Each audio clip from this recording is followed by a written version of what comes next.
All right, I'm going to pick up here and place these in here. I probably should have brought some cams in. But first things first, I'm going to enter these in here as sliders. So I'm going to modify the top of my box. And the top of my box, they're square holes, but the circular holes, those are half-inch holes that are going in. They're going to go in there. So I'm going to work on the top of this. So I'd come over here and click on that, and then I'm going to sketch on the top plane. I'll capture a position. I don't want to get crazy. I'm going to go ahead and put a line to guide me. That line wants to be directly over that shaft, so I start there, run up the line, and a triangle will pop up when I'm on the midline. Now I'm going to place the center of that 0.5 inches.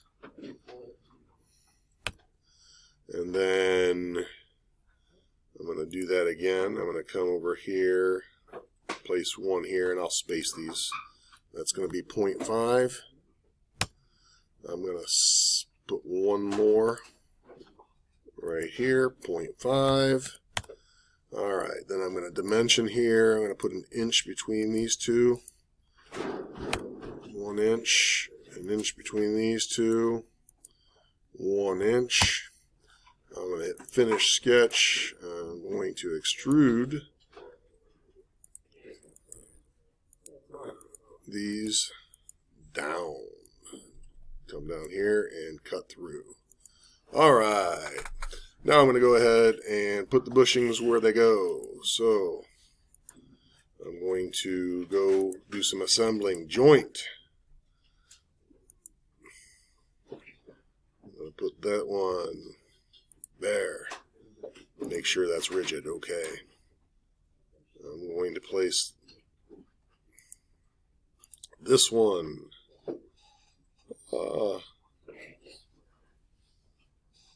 That one is going to go there.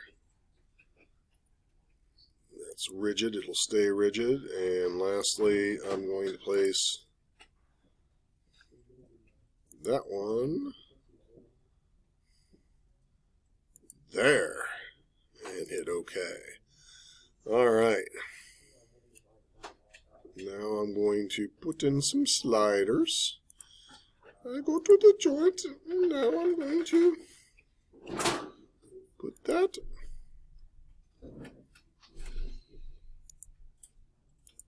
slider position.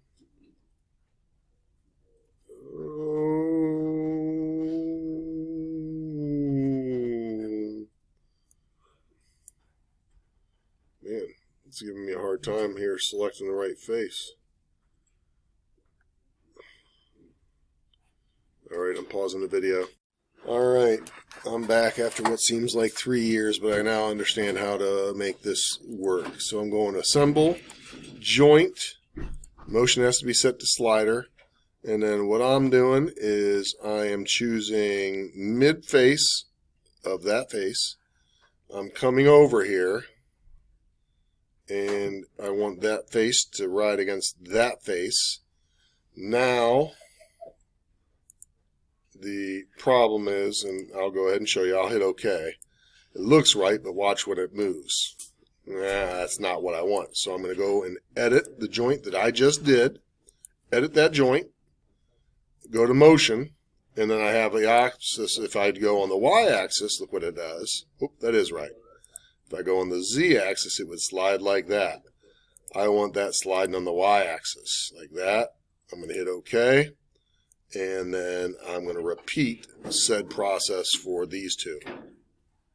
I'll pause it while I do that. All right, I'm back. I've got to get me some cams in this bad boy, so I'm just moving these up. And I'm going to just use the generic cams that I have in here. You guys will be asked to make your cams, although they can be largely generic. On this direction. It should still be purposeful. I want you to make your own cam. I'm going to put that there. I'm going to put it in 3 times. Insert. Put that one there. And put that one here. Okay, so I need to align these. I'm going to assemble, joint. These will be rigidly attached, so I'm going to put rigid. I'm going to, all right, do this one first. Position. Put that down here.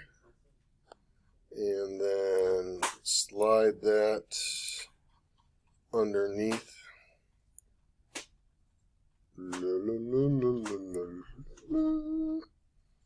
Underneath there. Let's see, playing with that. 1, 2, 2. So I'm literally just changing that number, and I'm saying that's underneath it. Okay, so there's 1 in there. Looks like I could have moved it a little bit more, but that's okay. I'm going to do it again. This time I'm going to rotate it 120 degrees. So I'm going to do a joint. I want this to go onto there. I'm going to line it up side to side. First things first. And then since there's 3 of them, and 120 goes into 363 times, call it 25. All right, and before I hit OK, I'll come out here. Oh boy. And I'm going to rotate this 100. Let's see. That's at 180, so I'm going to go to 60, which will be 120 degrees from that. The next one I'll go 240. I'll go ahead and hit OK. So you can see I am intentionally putting them out.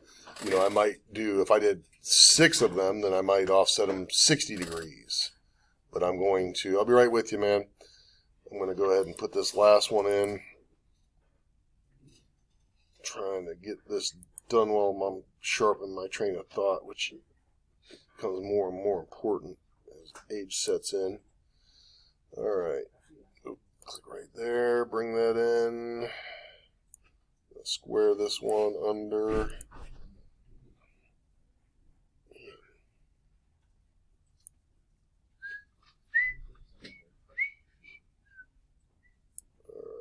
Make that 0.75 and hit, whoa, I'm not going to hit anything yet. Come over here and I'm going to rotate this one from, starts there at 180. I want to go, I could go this way to 240 per, no, that's ridiculous. 180 to 0 plus another 60. Will be 240. Boom. All right, so now these are separated by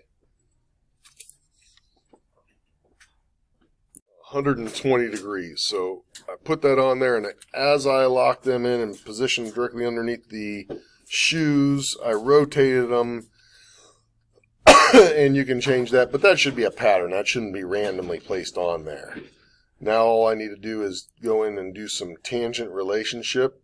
I want a tangent relationship between that and that. Okay. I want a tangent relationship between this one and that one. Okay. And I want to have a tangent relationship between that one and that one. I hit OK, and boom. Shaka laka. Now, if you only got 3 and you copy this exactly, yes, you get credit, but it's a little lame. You should make a little ownership of that. If you want to space these closer together, we have an option of, we could do one solid strip of bushing and then put holes in that as we want. So we can custom make a single bushing. If these would bump into each other, you don't have to use these. We do want those guides, but this would be the basics of a caterpillar. Obviously, if you can do this, I think you could do it to any extent.